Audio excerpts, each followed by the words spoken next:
Today, we are diving headfirst into a really fascinating and frankly, wild theory about the 1947 Roswell incident. The argument here is that the crash had nothing to do with aliens from outer space. Instead, it was a brilliantly crafted deception, one designed to hide a secret that's much older, much darker, and way more terrestrial than you've probably ever imagined. Everything kicks off with this central, undeniable contradiction. And let's be clear, what you're seeing here isn't some fan theory. It's a documented historical fact. The U.S. Army Air Forces themselves put out a press release saying they had a flying disc, and then, just hours later, they completely reversed course. That one flip-flop lit a fire of suspicion that's been burning for the better part of a century. So, first things first, let's do a super quick recap of the incident that really started it all. I mean, the reversal was just stunningly fast. So on day 1, a rancher finds this bizarre, unidentifiable wreckage. By day 2, the Army tells the world, hey, we've got a flying disc.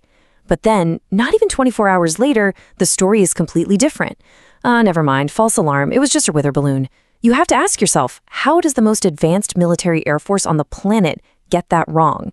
That clumsy, almost unbelievable correction is what made everyone think, wait a minute, they're hiding something. And that right there, that's the question that just hangs in the air, isn't it?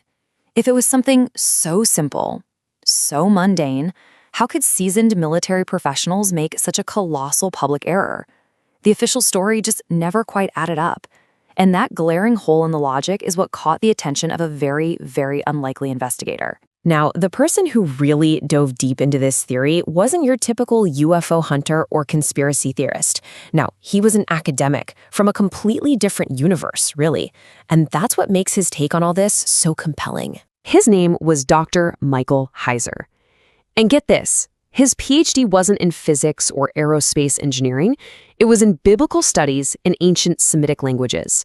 This is a guy who was trained to decode ancient texts, to understand ancient worldviews, and he decided to apply that same rigorous analytical lens to this very modern mystery. For Heiser, his big aha moment came at a UFO conference back in 1997. He's listening to an Air Force colonel on stage confidently explaining that the alien bodies everyone whispers about, well, they were just high-altitude test dummies. Seems plausible, right? But Heiser, being a researcher, did what researchers do. He went and checked the public record. And what he found was that the Air Force didn't even begin using those specific dummies until 1950, a full 3 years after the Roswell incident. To him, that wasn't an innocent mistake. That was a lie, a deliberate and frankly pretty sloppy lie. And for him, that was all the proof he needed that a real cover-up was underway. So this discovery led Heiser to his first major conclusion. The alien story? It wasn't the actual secret. It was the smokescreen, a perfect, almost supernatural-sounding myth designed to hide something the government desperately needed to keep in the shadows. And what was that secret? Heiser believed it was Operation Paperclip. Now, this wasn't a theory. This was a real, declassified U.S. government program. After World War II, the U.S. secretly recruited hundreds of Nazi scientists to get a leg up on the Soviets in the Cold War. These guys were working on cutting-edge rockets, on bizarre experimental aircraft. The logic for Heiser was pretty simple. What better way to hide your morally questionable top-secret weapons program than to let people think any strange thing they see in the sky is just a UFO? So, putting it all together, Heiser's theory is that Roswell was a completely terrestrial event. It wasn't an alien ship, it was a top-secret experimental aircraft, probably something designed by those paperclip scientists. And the alien bodies? Well, this is where the theory gets truly dark. He concluded they weren't aliens at all, but human test subjects, maybe even people with rare medical conditions that gave them a small stature or large heads, making them look plausibly alien to any frantic first responders. The UFO story, then, became a cover for something truly horrific. But see, for Heiser, hiding Operation Paperclip was just layer 1 of the deception. He came to believe that once the UFO myth was out there, once it took root in the public imagination, it started serving a much deeper, more profound purpose. A spiritual one. And this is where we peel back another layer of the onion. This is where the theory evolves from a government conspiracy into something Heiser would describe as an ancient, cosmic, spiritual war. The key piece of evidence for Heiser wasn't a piece of wreckage. It was theological. He dug into decades of so-called alien abduction accounts, and he noticed the startlingly consistent pattern. The aliens, or whatever they were, always seemed to deliver the same kind of message.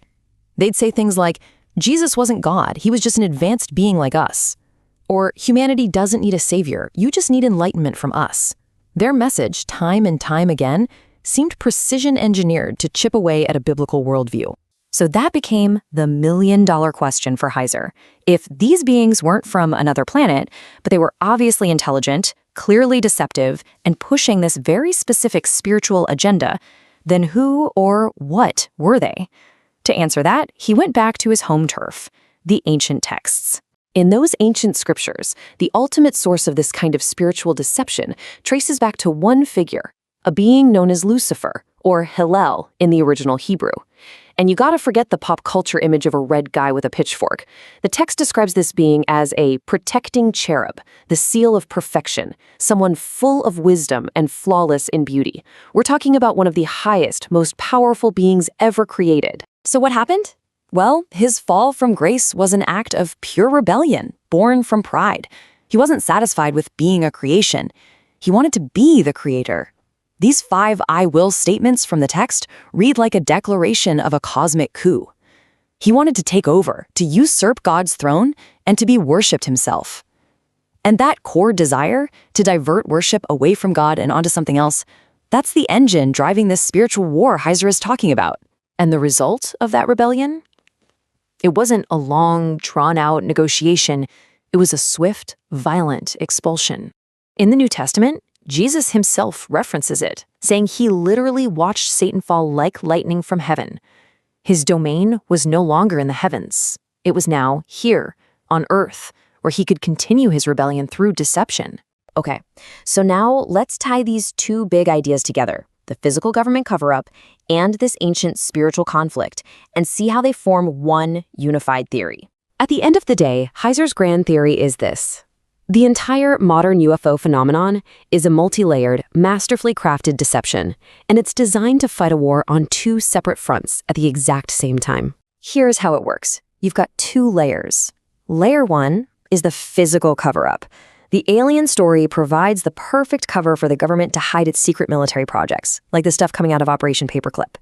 But at the same time, you have Layer 2, the spiritual cover-up.